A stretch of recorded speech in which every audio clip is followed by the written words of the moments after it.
খবর শুনছেন দুর্গাপুর সংবাদ চ্যানেল থেকে। আজ 12 তারিখ রবিবার। জানাবো আজকের বাছাই করা 15টি তাজা খবর। শুরুতেই হেডলাইন। দুর্গাপুরে ডাক্তারি পড়ুয়াকে গণধর্ষণ, দোষীদের শাস্তি দিন, মমতার কাছে আর্জি ওড়িশার মুখ্যমন্ত্রীর। সুজিতের দফতর সহ কলকাতার 13 জায়গায় তল্লাশিতে বাজেয়াপ্ত বহু নথি, 45 লক্ষ টাকা, জানালো ইডি। একজনের নাম বাদ গেলে 1 লক্ষ লোক নিয়ে কমিশন ঘেরাও, এসআইআর নিয়ে ফের হুঁশিয়ারি কুণালের। চীনের পণ্যে বাড়তি 100% শুল্ক আরোপ ট্রাম্পের, আচমকা বড় ঘোষণা, বললেন ওরা যা করেছে কেউ করে না। খেলা মেলায় গেলে দলের পলিটিক্যাল সেন্স চলে যায়, সৌগতর মন্তব্যে অভিভাবক সুলভ পরামর্শ দেখছেন দেবাংশু। এ রাজ্যে একজনই নেত্রী থাকবেন মমতা বন্দ্যোপাধ্যায়, একজনই নেতা অভিষেক, বললেন বীরবাহা। কোটি কোটি টাকা তৎসুপের অভিযোগ মুখ্য নির্বাচনী আধিকারিক মনোজের বিরুদ্ধে, ভাইরাল পোস্ট ঘিরে বিতর্ক। সেই নাগরা কাটাতে গিয়ে ত্রাণ বিলি শঙ্কর ঘোষের, বললেন দুর্বৃত্তদের কোনো ছাড় নেই। আফগান বিদেশমন্ত্রীর অভ্যর্থনায় মৌলবী স্ত্রী ও 2 সন্তানকে মসজিদের মধ্যে খুন উত্তরপ্রদেশে। হ্যালো মমতা দিদি, পাহাড়ে জলের অভাব, ফাঁকা কলে মুখ রেখে ব্যঙ্গ বিজেপি রাজু বেস্তের। রাজ্য নির্বাচনী আধিকারিককে হুঁশিয়ারি, মমতার সাংবাদিক সম্মেলনের ভিডিও খতিয়ে দেখবে কমিশন। রাজ্যের অপদার্থ পুলিশ আর মুখ্যমন্ত্রীকে গোটা বিশ্ব দেখছে, দুর্গাপুরে ঘটনা প্রসঙ্গে শুভেন্দু।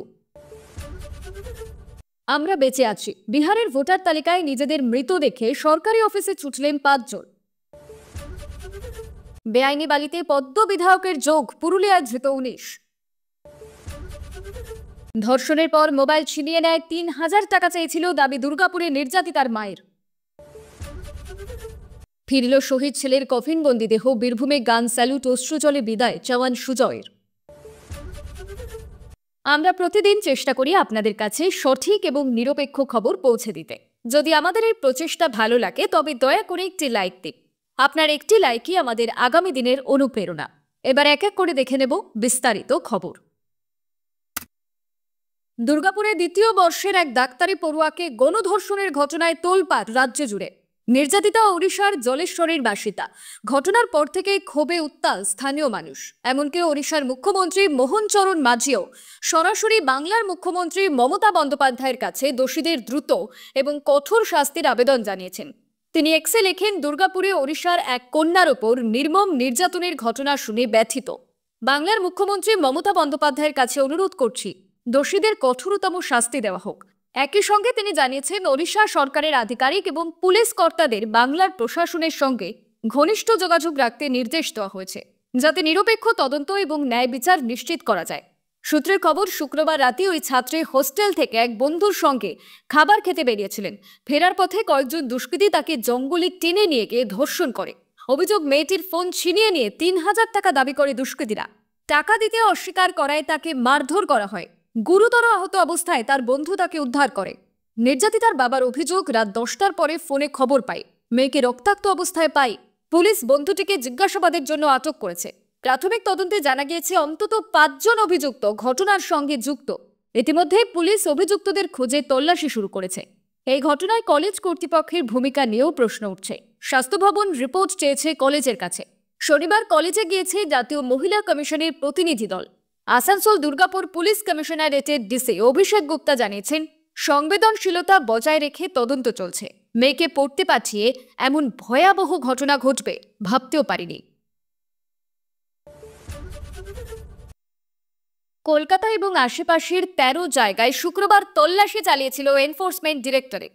সে নিয়ে শনিবার রাতে সমাজ মাধ্যমে পোস্ট দিল কেন্দ্রীয় তদন্তকারী সংস্থা। তারা জানালো যে 13টি জায়গায় শুক্রবার তারা তল্লাশি চালিয়েছে। তার মধ্যে রয়েছে রাজ্যের দমকল মন্ত্রী সুজিত বসুর দফতর এবং সংস্থা। শহরের 13টি জায়গায় তল্লাশিতে বাজেয়াপ্ত হয়েছে নগদ 45 লক্ষ টাকা এবং নথিপত্র। সেই নগদ নিয়ে কোনো ব্যাখ্যা মেলেনি। তবে ওই টাকা কোথা থেকে মিলেছে তা স্পষ্ট করে কিছুই জানায়নি ইডি। সুজিতের দফতর বা সংস্থা থেকে কোনো টাকা আটক করা হয়েছে কিনা বা করলেও কত পরিমাণে তার কোনো উল্লেখ ইডির বক্তব্যে নেই। সমাজ মাধ্যমে শনিবার বিবৃতি দিয়ে ইডি জানিয়েছে, শুক্রবার কলকাতা এবং আশেপাশের 13টি জায়গায় তল্লাশি চালিয়েছে তারা। পুরসভা নিয়োগ দুর্নীতিকাণ্ডে এই তল্লাশি অভিযান চালানো হয়েছে। যে জায়গাগুলিতে তল্লাশি চালানো হয়েছে তার মধ্যে রয়েছে রাজ্যের দমকল মন্ত্রী সুজিতের দফতর এবং সংস্থা। 13 জায়গায় তল্লাশির সময় বেশ কিছু অপরাধমূলক নথি, যার মধ্যে রয়েছে সম্পত্তি সংক্রান্ত নথি এবং ডিজিটাল নথি। 45 লক্ষ টাকা নগদ বাজেয়াপ্ত করা হয়েছে। সেই নগদের ব্যাখ্যা মেলেনি। এই নগদ কোন কোন জায়গা থেকে মিলেছে তা নিয়ে কিছুই জানায়নি ইডি। নথিগুলি কোথা থেকে বাজেয়াপ্ত করা হয়েছে তা নিয়েও কিছু স্পষ্ট করেনি ইডি। এসআইআর নিয়ে এক কাট্টা থাকুন। মাথার উপর মমতা বন্দ্যোপাধ্যায় আছেন, অভিষেক বন্দ্যোপাধ্যায় আছেন, তৃণমূল পরিবার সঙ্গে আছে। একজন আসল ভোটারের নাম যদি ভোটার তালিকা থেকে বাদ যায়, তাহলে পশ্চিমবঙ্গ থেকে 1 লক্ষ লোক নিয়ে গিয়ে দিল্লিতে নির্বাচন কমিশনের অফিস ঘেরাও করা হবে। শনিবার পূর্ব বর্ধমান জেলার কেতুগ্রাম তৃণমূল কংগ্রেসের বিজয়া সম্মেলনের অনুষ্ঠান থেকে এই হুঁশিয়ারি দিলেন দলের মুখপাত্র কুণাল ঘোষ। কেতুগ্রামে দলের বিজয়া সম্মেলনের অনুষ্ঠানে কুণাল ঘোষ বিজেপির বিরুদ্ধে তোপ দেগে বলেন, এখন ভোটার তালিকায় কারচুপি করতে চাইছে বিজেপি। নির্বাচন কমিশনকে এসব কাজে লাগিয়েছে। অন্য রাজ্যের ভোটারদের নাম তালিকায় ঢুকিয়ে দিয়েছে। মমতা বন্দ্যোপাধ্যায় সেটা ধরে ফেলেছে। এদিন কাটোয়া মহকুমা এলাকার কেতুগ্রাম 1, কেতুগ্রাম 2 নম্বর ব্লক এবং কাটোয়ায় তৃণমূল কংগ্রেসের বিজয়া সম্মেলনের অনুষ্ঠানে যোগ দেন কুণাল ঘোষ। এদিন বক্তব্যের আগাগোড়ায় তিনি বিজেপিকে নিশানা করেন। উত্তরবঙ্গের বন্যা কবলিত এলাকায় বিজেপির সাংসদ বিধায়ক নিগ্রহের ঘটনা নিয়ে তার বক্তব্য, ওই ধরনের ঘটনা কাম্য নয়। তবে নাগরাকাটার ঘটনার সঙ্গে তৃণমূল কংগ্রেস জড়িত নয়, ওটা সাধারণ মানুষের বিক্ষোভ। 100 দিনের কাজ করিয়ে বিজেপি দিনমজুরদের পাওনা টাকা আটকে রেখেছে, অথচ সেই টাকা দিয়েছেন মমতা বন্দ্যোপাধ্যায়। তাহলে বিক্ষোভ হবে না? বিজেপিকে আক্রমণ করে কুণাল ঘোষ বলেন, এবার বিজেপির যেসব নেতারা দিল্লি থেকে এখানে জ্ঞান দিতে আসবেন, তাদের কাছে সাধারণ মানুষ জানতে চাইবে কেন 100 দিনের প্রকল্পের 1,90,000 কোটি টাকা আটকে রাখা হয়েছে। এরপরই তার দাবি 2026-এ 250 আসন নিয়ে আবারও তৃণমূল আসছে। এবার বাংলার সব রেকর্ড ভেঙে যাবে। মুখ্যমন্ত্রীর পদে পরিবর্তন হবে না, পরিবর্তন হবে বিরোধী দলনেতার পদে। অব্যাহত মার্কিন প্রেসিডেন্ট ডোনাল্ড ট্রাম্পের শুল্ক যুদ্ধ। শনিবার তিনি ঘোষণা করেন, চীন থেকে আমদানি হওয়া সমস্ত পণ্যের উপর 100% অতিরিক্ত শুল্ক আরোপ করা হবে। এই সিদ্ধান্ত কার্যকর হবে আগামী 1 নভেম্বর থেকে। বর্তমানে চীনের পণ্যের উপর মার্কিন শুল্কের হার 30%। নতুন সিদ্ধান্ত কার্যকর হলে সেই হার এক লাফে বেড়ে দাঁড়াবে প্রায় 130 থেকে 140%। তবে হোয়াইট হাউসের তরফে জানানো হয়েছে, চীন যদি আমেরিকার বিরুদ্ধে কোনো আক্রমণাত্মক পদক্ষেপ নেয়, তাহলে অক্টোবর থেকেই নতুন শুল্ক চালু করা হতে পারে। সূত্রের খবর, চীন বিরল খনিজ রপ্তানিতে নিয়ন্ত্রণ আরোপের সিদ্ধান্ত নেওয়াতেই ট্রাম্পের এই পদক্ষেপ। জানা গেছে, সম্প্রতি বেজিং একাধিক বাণিজ্যিক অংশীদার দেশকে চিঠি পাঠিয়ে জানিয়েছে 1 নভেম্বর থেকে বিরল খনিজের রপ্তানি সীমিত করা হবে।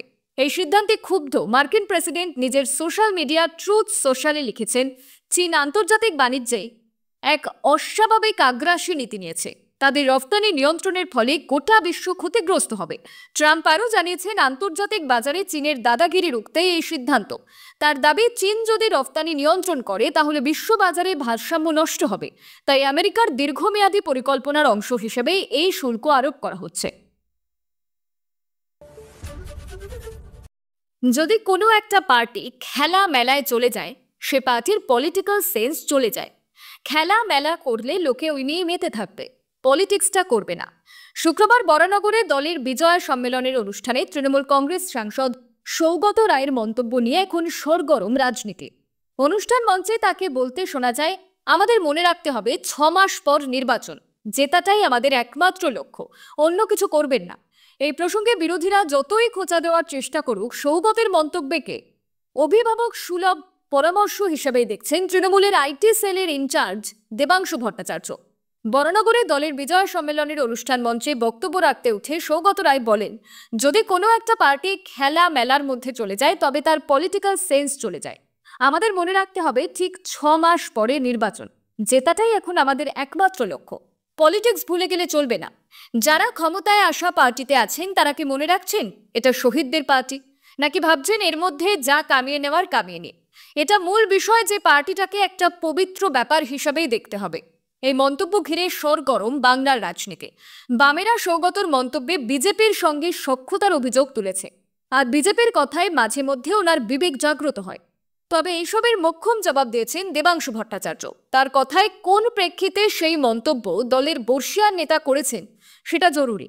এটা তো ঠিকই যে কোনো দলীয় নেতাকর্মী যদি শুধুই অনুষ্ঠান নিয়ে মেতে থাকেন, তাহলে তিনি দলের সাংগঠনিক কাজ করবেন কখন?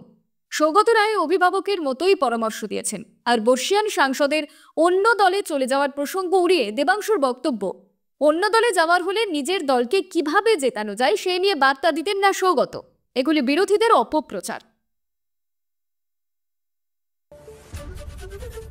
26-এর পর বাংলায় এক দল এক নীতি। এ রাজ্যে একটাই দল থাকবে, তৃণমূল। একজনই নেত্রী থাকবেন মমতা বন্দ্যোপাধ্যায়, একজনই নেতা থাকবেন অভিষেক বন্দ্যোপাধ্যায়। বিধানসভা নির্বাচনের আগে দলের বিজয় সম্মেলনী উপলক্ষে তালডাংরায় বক্তব্য রাখতে গিয়ে দলীয় কর্মী সমর্থকদের উদ্দেশ্যে কথাই বলতে শোনা গেল রাজ্যের বনমন্ত্রী বীরবাহা হাঁসদাকে।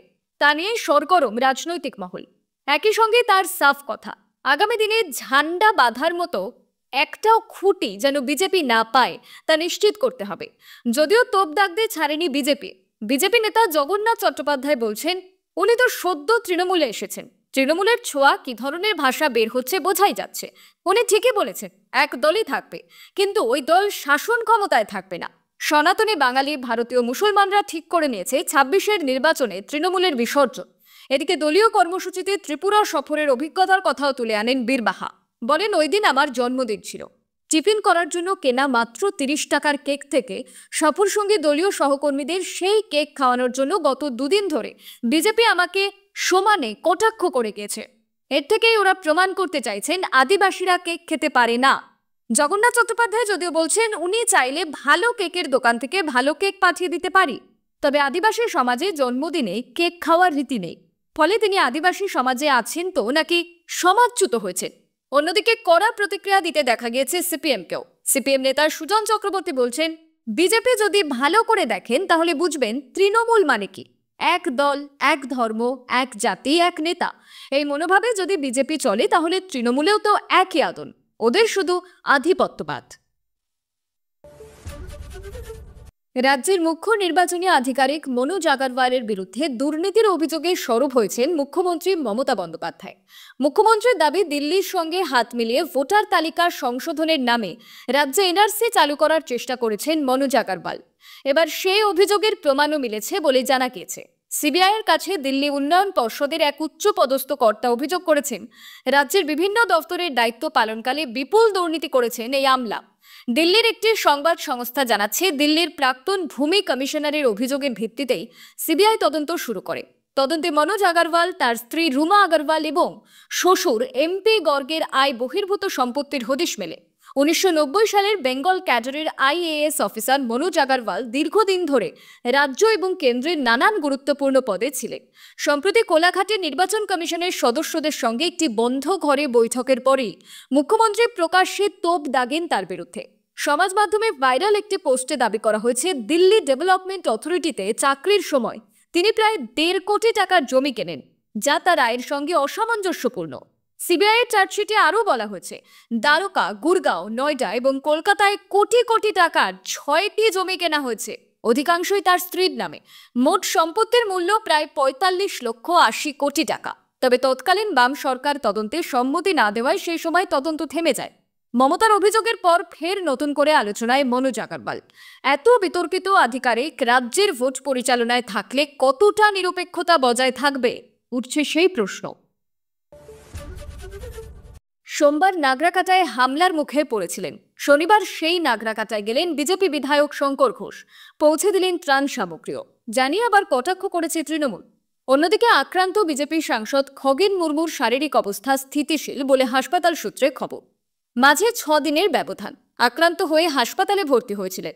হাসপাতাল থেকে ছাড়া পাওয়ার 3 দিনের মাথায় ফের নাগরাকাটায় পৌঁছে গেলেন শিলিগুড়ির বিজেপি বিধায়ক শঙ্কর ঘোষ, পৌঁছে দিলেন ত্রাণ সামগ্রী।